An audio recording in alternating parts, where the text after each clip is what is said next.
আসসালামু আলাইকুম সবাইকে হেলেন কিচেনে ওয়েলকাম জানাচ্ছি নতুন একটা ভিডিও নিয়ে। আজকে আমি আপনাদের সাথে মজাদার একটা কাবাবের রেসিপি শেয়ার করব। সেটা হচ্ছে রুই মাছের কাবাবের একটা রেসিপি, যেটাকে হচ্ছে আপনারা টিকিয়াও বলতে পারেন। আর এটা কিন্তু খেতে দারুণ টেস্টের হয়।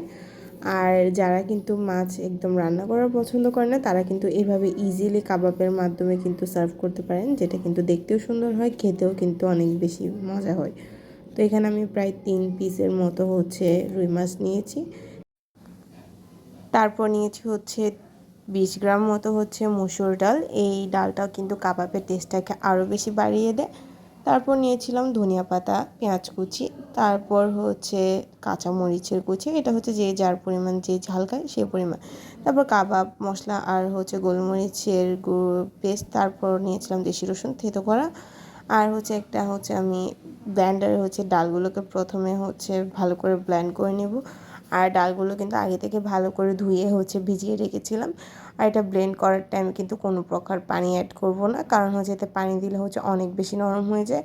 আর ডালগুলো ভিজিয়ে রাখার কারণে কিন্তু অনেক ইজিলি হচ্ছে এইভাবে ব্লেন্ড হয়ে যাবে। আর ডালগুলো যখন মিহি করে ব্লেন্ড হয়ে যাবে, তখন এটাকে একপাশে রেখে দিব।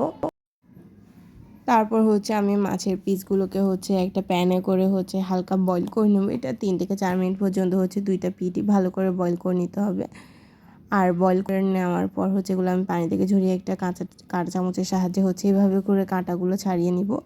আপনারা চাইলে হচ্ছে হাতের ইউজ করতে পারেন, মানে হচ্ছে একদম প্রপারলি কাঁটাগুলো একদম ছাড়িয়ে নিতে পারেন। আর এখানে আমি প্রতিটা মাছ থেকে হচ্ছে কাঁটাগুলো ভালো করে ছাড়িয়ে নিয়েছি। আর এখানে হচ্ছে আপনারা মানে হচ্ছে মাছের কাঁটাযুক্ত মাছ নিলে কিন্তু অনেক ইজিলি হচ্ছে কাঁটাগুলো ছাড়িয়ে নিতে পারবেন। এরপর হচ্ছে এখানে অ্যাড করে দেবো পেঁয়াজ কুচি, তারপর দিয়ে দিব থেতো করে রাখা রসুন, এরপর অ্যাড করে দিব হচ্ছে কাঁচামরিচ, তারপর দিব হচ্ছে গোলমরিচের পেস্ট, এরপর হচ্ছে দিব কাবাব মশলা, এরপর হচ্ছে দিব এখানে হচ্ছে ব্লেন্ড করে রাখা ডালগুলো। এরপর এগুলোকে ভালো করে হচ্ছে আমরা হাতের সাহায্যে হচ্ছে মিক্স করে নেব। আর এটা হচ্ছে যত ভালো করে মিক্স হবে, কাবাবটা অনেক বেশি খেতে মজা হবে। আর এরপর এখানে অ্যাড করে দেবো 1/2 চা চামচ হলুদ গুঁড়ো, 1/2 চা চামচ হচ্ছে ধনিয়া গুঁড়ো।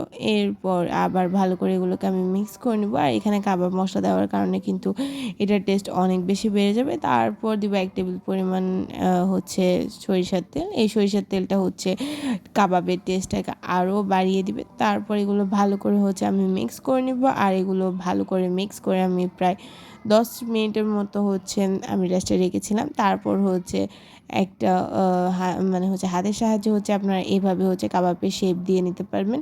আর এটা কিন্তু কাবাবের শেপ দিলে অনেক বেশি সুন্দর হয়। তারপর এভাবে করে আমি সবগুলো কাবাবকে হচ্ছে রেডি করে নেব। আর কাবাবগুলো রেডি হওয়ার পর কিন্তু আমি একদম প্যানে হচ্ছে সরিষার তেল গরম করে নিয়েছিলাম। আর প্যান গরম হওয়ার পরে অবশ্যই হচ্ছে সরিষার তেল দিব। আর সরিষার তেলে কিন্তু ভাজলে কাবাবের টেস্টটা আরও বেশি বেড়ে যায়। এরপর হচ্ছে আমি প্রতিটা কাবাবকে হচ্ছে এইভাবে আস্তে করে হচ্ছে তেলের উপর ছেড়ে দিব। আর যখন একটা পিঠ হয়ে যাবে, তখন হচ্ছে আমি এই কাবাবগুলোকে হচ্ছে উল্টে দিব। এখন হচ্ছে আমি ভালো করে হচ্ছে একটা পিঠ হচ্ছে ভালো করে ফ্রাই করে নিয়েছি। আর এগুলো মাছের কাবাব হওয়াতে এগুলো যখন একটা পাশ হয়ে উঠবে, তখনই কিন্তু উল্টাবো, কারণ হচ্ছে এটা ভেঙে যাওয়ার সম্ভাবনা থাকে। আর হচ্ছে এখানে আমি এই কাবাবটা শক্ত হওয়ার জন্য কোনো এক্সট্রা কিছুই অ্যাড করিনি। এটা হচ্ছে বাসায় হাতে থাকা হচ্ছে কয়েকটা উপকরণ দিয়ে হচ্ছে আমি এই কাবাবটা রেডি করে দিয়েছি। এটা হচ্ছে আপনারা পোলাও, খিচুড়ি, এছাড়াও হচ্ছে গরম ভাতের সাথে কিন্তু হচ্ছে সার্ভ করতে পারেন, যেটা খেতে কিন্তু দারুণ হয়। আর দেখতে পাচ্ছেন কাবাবগুলো কিন্তু অনেক ইজিলি হচ্ছে ফ্রাই হয়ে যাচ্ছে। আর সরিষার তেল দেওয়ার কারণে হচ্ছে এই কাবাবের টেস্টটা কিন্তু আরও ভালো আসবে। কেউ চাইলে হচ্ছে সয়াবিন তেল দিয়েও ভাজতে পারেন, কিন্তু সরিষার তেল দিয়ে ভাজলে কিন্তু এটা টেস্ট ভালো আসে। তারপর হচ্ছে কাবাবগুলো যখন হয়ে যাবে, আমি একটা একটা করে হচ্ছে কাবাবগুলো তেল থেকে উঠিয়ে নিব। আর দেখতেই পাচ্ছেন মাশাআল্লাহ, কাবাবগুলো দেখতে কিন্তু অনেক বেশি সুন্দর হয়েছে, আর কিন্তু অনেক বেশি লোভনীয় হয়েছে। আর কালারটাও কিন্তু পারফেক্ট এসেছে। আপনারা চাইলে হচ্ছে এটা সন্ধ্যায়ও সার্ভ করতে পারেন, কিন্তু হচ্ছে এটা বেশি মজা হবে খিচুড়ির সাথে অথবা হচ্ছে গরম ভাতের সাথে। আমি অবশ্যই আপনাদেরকে একটা কাবাব ভেঙে দেখাচ্ছি, আর দেখতেই পাবেন যে কাবাবের ভিতরটা কিন্তু অনেক বেশি জুসি হয়েছে। আর দেখতেই পাচ্ছেন এই কাবাবের শেপটাও কিন্তু মাশাআল্লাহ অনেক বেশি সুন্দর হয়েছে।